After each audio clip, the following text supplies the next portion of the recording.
ผาเด่นเต่างอยตอนแรกก็คำวันนี้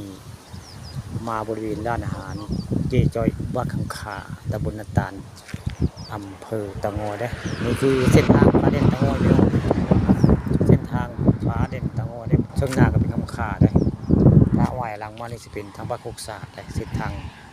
ผาเด่นเต่างอยนี่คือเป็นร้านอาหารพี่น้องคาเฟ่เจจอยบ้านคำขาตำบลนาตาลอำเภอเต่างอยเลยบรรยากาศตอนแรงการค่ำวันนี้ลูกค้าวันค่ำผสมมาบริเวณร้านอาหารร้านอาหารตามสร้างคาเฟ่พอได้มีห้องเพลงคาราโอเกะให้ร้องเพลงได้มากินข้าวร้านอาหารเพิ่นมีเอากีตาร์ได้ต่อยร้องเพลงได้ไว้ง่ายบรรยากาศคักอันนี้ด้านหลังก็มีซาปูซาปาบรรยากาศคักคาเฟ่ที่จอยบักหน้าตาตรงพยักปิ้งของอาหารแซ่บก๋วยเตี๋ยวคักกะมาพี่น้อง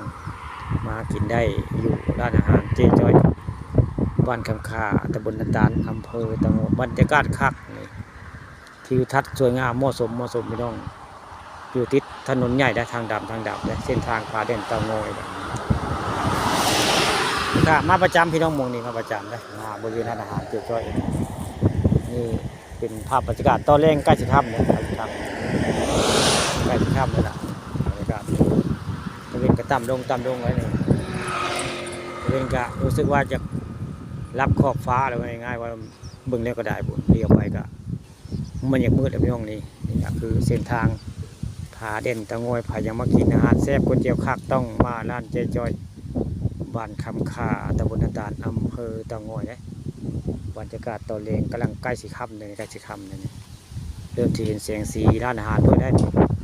นี่แหละคือร้านอาหารเจจอยบ้านคำคาบรรยากาศคักพี่น้องอาหารแซ่บ